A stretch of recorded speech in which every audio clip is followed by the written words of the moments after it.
ಜೈಲಿಗೆ ಹೋಗುವ ಮೊದಲು ಚೆನ್ನಾಗಿ ಓಡಾಡಿಕೊಂಡಿದ್ರು. ವಿಷಯ ತಿಳಿದು ತುಂಬಾ ನೋವು ನುಂಗಿ ಕೊರಗುತ್ತಿದ್ರು. ರೇಣುಕಾಸ್ವಾಮಿ ಕೊಲೆ ಪ್ರಕರಣದಲ್ಲಿ 4ನೇ ಆರೋಪಿಯಾಗಿರುವ ರಘು, ನಮಗೆ ಅಂತ್ಯ ಸಂಸ್ಕಾರಕ್ಕೂ ಅನುಕೂಲ ಇಲ್ಲ. ರಘು ಸಹೋದರಿ ಕಣ್ಣೀರು. ಒಂದು ವಾರದ ನಿರಂತರ ಮಳೆಯಿಂದ ಉಡುಪಿ ತತ್ತರ. ಕುಸಿಯುತ್ತಿರುವ ಗುಡ್ಡ, ರಸ್ತೆ ಸಂಚಾರಕ್ಕೆ ಅಡ್ಡಿ, ಸಂಕಷ್ಟವೋ ಸಂಕಷ್ಟ. ಕೊಡಗಿನಲ್ಲೂ ಭಾರೀ ಗಾಳಿ ಮಳೆಯ ಅಬ್ಬರ, ತುಂಬಿ ಹರಿಯುತ್ತಿರುವ ನದಿಗಳು.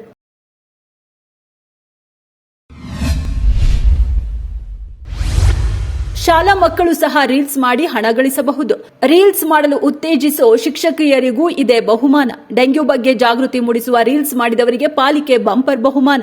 ಅತಿ ಹೆಚ್ಚು ರೀಲ್ಸ್ ಮಾಡಿದ ಶಾಲೆಗೆ 1 ಲಕ್ಷ ರೂಪಾಯಿ ಬಹುಮಾನ. ಜಿಲ್ಲೆಯ ರಬಕವಿ ಪಟ್ಟಣದ ಖಾಸಗಿ ಆಸ್ಪತ್ರೆಯಲ್ಲಿ ಜನಿಸಿದ ಗಂಡು ಮಗು. 12 ಕಾಲ್ಬೆರಳುಗಳು ಹಾಗೂ 13 ಕೈ ಬೆರಳುಗಳು ಸೇರಿ ಒಟ್ಟು 25 ಬೆರಳುಗಳಿರುವ ಅಪರೂಪದ ಘಟನೆ.